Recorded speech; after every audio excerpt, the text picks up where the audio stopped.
Chapitre 468. Un repentir de Judas et les phases qui illustrent sa figure. Le 23 septembre 1944. Jésus dit : Entre-temps, je te dis que si vous faites une œuvre régulière, vous devez placer l'épisode de mercredi 20 septembre 1944, un an avant ma mort, car il tombe à l'époque de la moisson de ma 32e année. Des nécessités de réconfort et d'instruction pour toi, ma bien-aimée, et pour d'autres, m'ont contraint à suivre un ordre spécial pour donner les visions et les dictées qui s'y rapportaient. Mais je vous indiquerai au moment voulu comment répartir les épisodes des 3 années de vie publique. L'ordre des évangiles est bon, mais pas parfait chronologiquement parlant. Un observateur attentif le remarque. Celui qui aurait pu donner l'ordre exact des faits, puisqu'il est resté avec moi depuis le commencement de l'évangélisation jusqu'à mon ascension, ne l'a pas fait. En effet, Jean, en vrai fils de la lumière, s'est occupé et préoccupé de faire briller la lumière à travers son vêtement de chair aux yeux des hérétiques qui attaquaient la réalité de la divinité enfermée dans une chair humaine. Le sublime évangile de Jean a atteint son but surnaturel, mais la chronique de ma vie publique n'en a pas été aidée. Les 3 autres évangélistes sont semblables en ce qui concerne les faits, mais ils altèrent l'ordre du temps, car un seul des 3 a été présent à presque toute ma vie publique, Matthieu, et il ne l'a mise par écrit que 15 ans plus tard. Quant aux autres, ils l'ont fait encore plus tard, et après en avoir entendu le récit de ma mère, de Pierre, ainsi que des autres apôtres et disciples. Je veux vous guider pour réunir les faits des 3 ans, année par année. Et maintenant vois et écris. Cet épisode suit celui de mercredi 20 septembre 1944. Je vois Jésus aller et venir lentement sur un sentier champêtre éclairé par la lune. C'est la pleine lune, et sa face riante resplendit dans un ciel absolument serein, mais en raison de sa position dans le ciel où elle se prépare à se coucher, je déduis qu'il doit être plus de minuit. Jésus marche en réfléchissant, et j'en suis sûr, en priant, bien que je n'entende pas de parole. Mais il ne perd pas de vue ce qui l'entoure. Il s'arrête une fois pour écouter, tout sourire, le long chant d'un rossignol amoureux qui exécute toute une mélodie d'arpèges, de trilles et de notes seules, bien tenues, si forte et si prolongée qu'il paraît impossible que cela vienne de ce petit être qui n'est que plume. Pour ne pas le troubler, même pas par le bruit des sandales sur le gravier du sentier et du vêtement frôlant l'herbe, Jésus s'est arrêté, les bras croisés, le visage levé et souriant. Il va jusqu'à fermer à demi les yeux pour mieux se concentrer sur ce qu'il entend, et quand le rossignol termine par un son aigu qui monte, monte, monte par intervalles de tierces, si j'ai bon souvenir, et finit par une note suraiguë, tenue aussi longtemps que le souffle le lui permet, il approuve et applaudit sans mot dire, en inclinant 2 ou 3 fois la tête avec un sourire de satisfaction. Le voilà maintenant qui se penche sur une touffe de chèvrefeuilles en fleurs, dont les milliers de calices blancs répandent une odeur pénétrante. Ils ressemblent à des bouches de serpents qui bâillent, où tremble la langue des pistils jaunâtres et où brille une trace d'or sur le pétale inférieur. Les fleurs sous le rayon de lune paraissent encore plus blanches, comme argentées. Jésus les admire, respire leur parfum et les caresse de la main. Il revient sur ses pas. L'endroit doit être légèrement élevé, car le clair de lune laisse entrevoir au sud une partie du lac certainement, car cela brille comme du verre éclairé par la lune. Or ce n'est ni un fleuve ni la mer, étant donné qu'on le voit bordé de collines du côté opposé à celui où se trouve Jésus.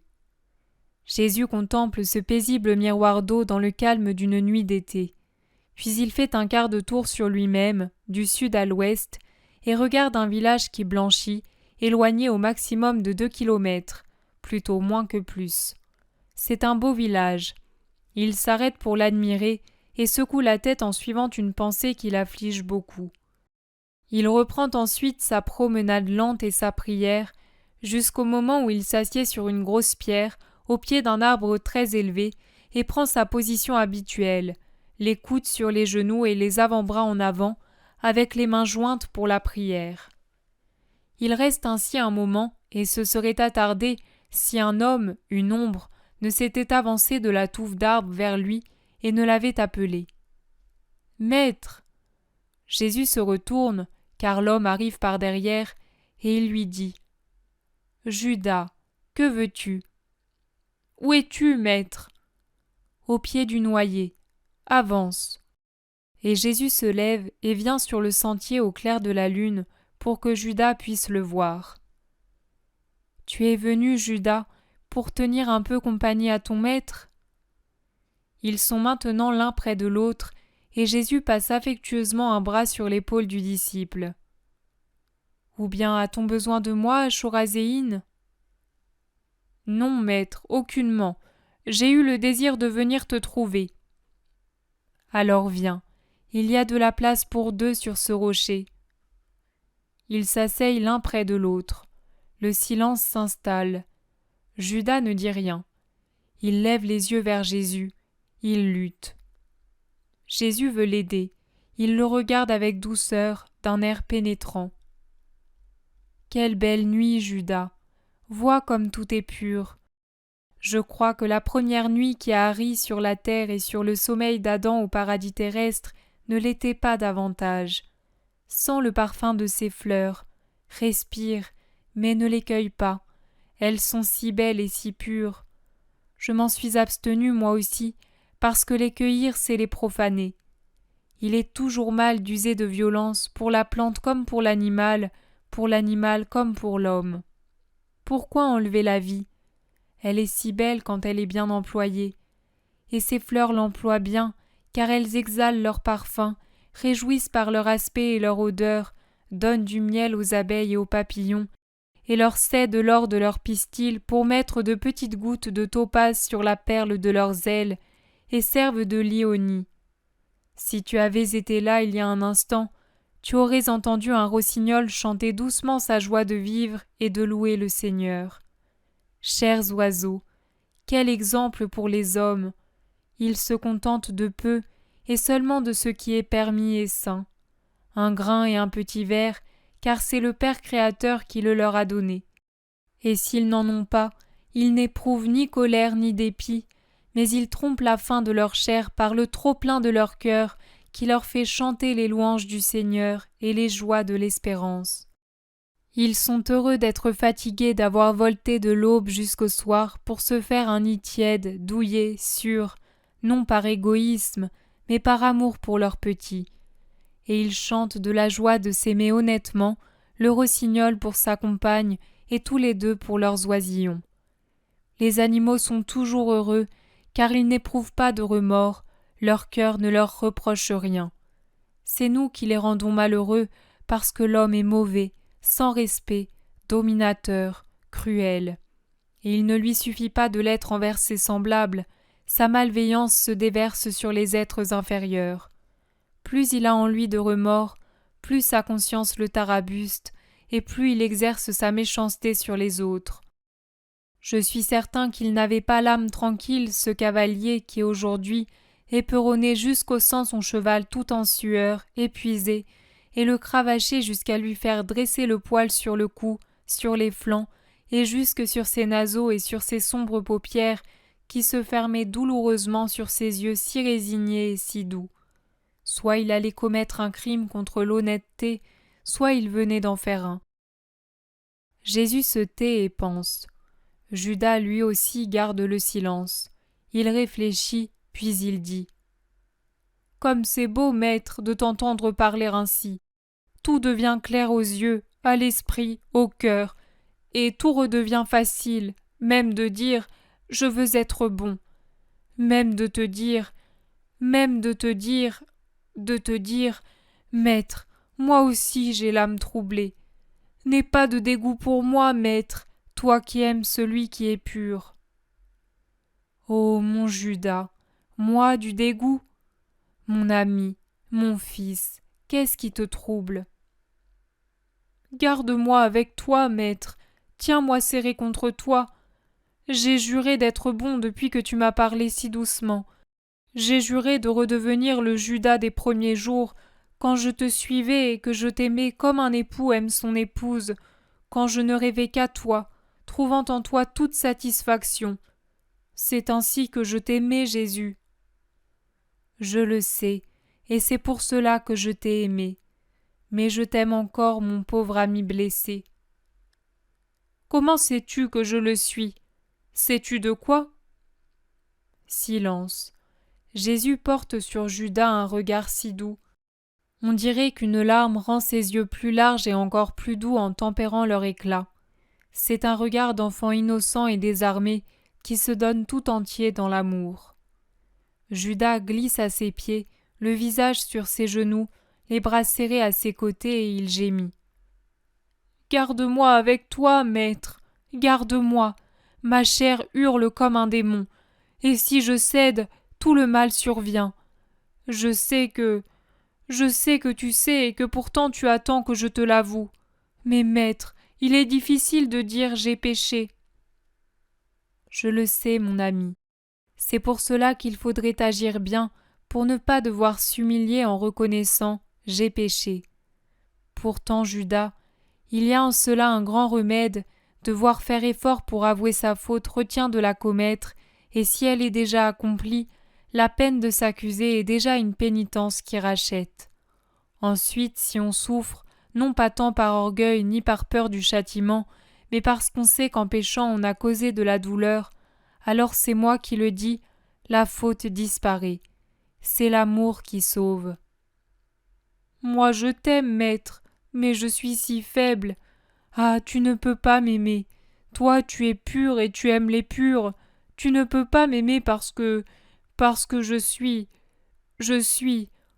Ô Jésus, enlève-moi l'appétit des sens. Tu sais quel démon c'est? Je le sais. Je ne l'ai pas exaucé, mais je sais quelle voix il a. Tu le vois? Tu le vois? Tu en as un tel dégoût qu'il te suffit de le dire pour que ton visage soit bouleversé. Oh, tu ne peux pas me pardonner. Judas, tu ne te rappelles donc pas Marie, Matthieu, et ce publicain devenu lépreux? Ou encore cette femme, courtisane romaine, à laquelle j'ai prophétisé une place dans le ciel, parce que, après mon pardon, elle allait avoir la force de vivre saintement? Maître, maître, maître, quel mal j'ai au fond du cœur! Ce soir j'ai fui Chorazéine, car si j'étais resté, j'étais perdu. Tu sais, c'est comme l'homme qui boit à s'en rendre malade. Le médecin enlève le vin et toute boisson enivrante. Une fois guéri, il reste en bonne santé tant qu'il ne sent plus ce goût. Mais il cède une seule fois et en retrouve la saveur. Il lui vient une soif de cette boisson telle qu'il ne peut plus résister. Alors il boit comme un trou, et il est de nouveau malade pour toujours, fou, possédé par son démon. Ô Jésus, Jésus, Jésus, n'en parle pas aux autres, ne leur dis rien, j'ai honte devant tous. Mais pas devant moi. Judas comprend de travers.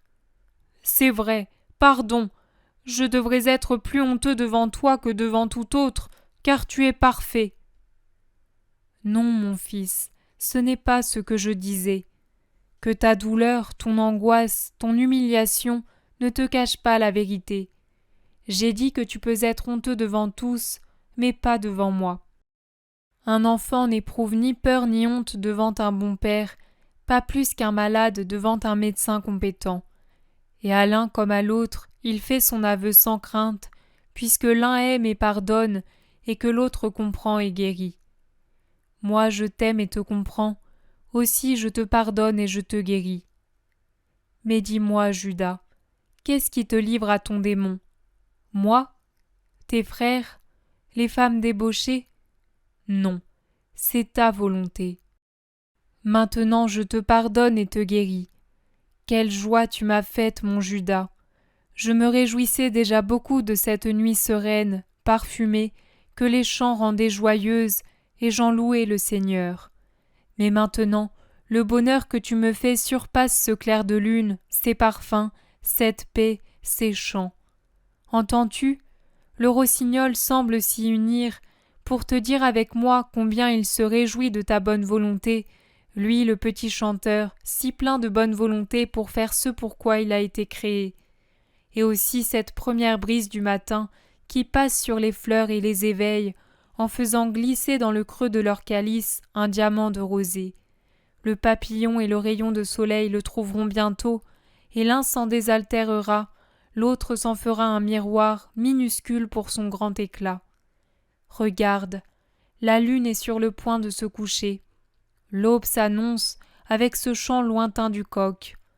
Les ténèbres nocturnes et les fantômes de la nuit disparaissent.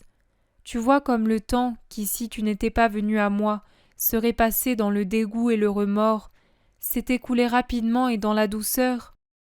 Viens toujours quand tu as peur de toi. Le moi est tout à la fois un grand ami, un grand tentateur, un grand ennemi et un grand juge, Judas. Et vois-tu, alors qu'il est un ami sincère et fidèle si tu as été bon, il sait être un ami sans sincérité si tu n'es pas bon, et après avoir été pour toi un complice, il s'élève au rang de juge inexorable et te torture par ses reproches. Or ses reproches à lui sont féroces, pas les miens. Eh bien, allons, la nuit est passée.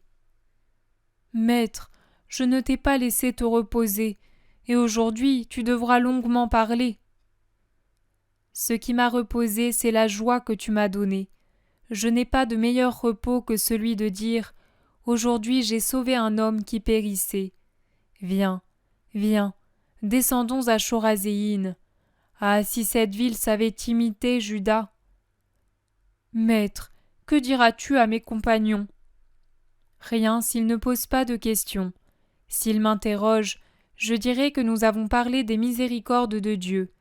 C'est un vrai sujet, et tellement illimité que la plus longue vie ne suffit pas à le développer. Allons. Et ils descendent, grands, d'une beauté différente mais également jeunes, l'un près de l'autre, puis ils disparaissent derrière un bouquet d'arbres. Jésus dit : C'est un épisode de miséricorde comme ceux de Marie-Madeleine. Mais si vous faites un livre, il vaudra mieux mettre les événements à la suite dans l'ordre chronologique plutôt que par catégorie, en vous limitant à préciser, au début ou dans un renvoi, à quelle catégorie appartient chaque épisode. Pourquoi ai-je mis en lumière la figure de Judas ? Plusieurs se le demanderont. Je réponds. La figure de Judas a été trop déformée au cours des siècles. En ces derniers temps, elle a été complètement dénaturée. Dans certaines écoles, on a fait presque son apothéose comme s'il était l'artisan secondaire et indispensable de la rédemption. Beaucoup ensuite pensent qu'il a succombé à un assaut imprévu, féroce du tentateur. Non, toute chute a sa préparation dans le temps. Plus la chute est grave, mieux elle a été préparée. Les antécédents expliquent le fait. On ne dégringole pas à l'improviste et on ne s'élève pas de même ni dans le mal ni dans le bien. Il y a des causes longues et insidieuses aux descentes et patientes et saintes aux montées. Le drame malheureux de Judas peut être d'un grand enseignement pour vous guérir et connaître la méthode de Dieu et ses miséricordes pour absoudre et sauver ceux qui descendent vers l'abîme. On n'arrive pas au délire satanique où tu as vu Judas se débattre après son crime si on n'est pas totalement corrompu par des habitudes infernales recherchées des années durant avec volupté. Quand une personne entraînée par un événement imprévu qui trouble sa raison va jusqu'à accomplir un crime, elle souffre mais elle sait expier, car il y a encore des parties de son cœur qui sont indemnes du poison diabolique. Au monde qui nie Satan, parce qu'il l'a tellement en lui-même qu'il n'en a plus conscience, qu'il l'a aspiré comme faisant partie de son moi, je démontre l'existence de Satan et la méthode éternelle, immuable, qu'il met en œuvre pour faire de vous ses victimes. C'est tout pour l'instant. Repose-toi dans ma paix.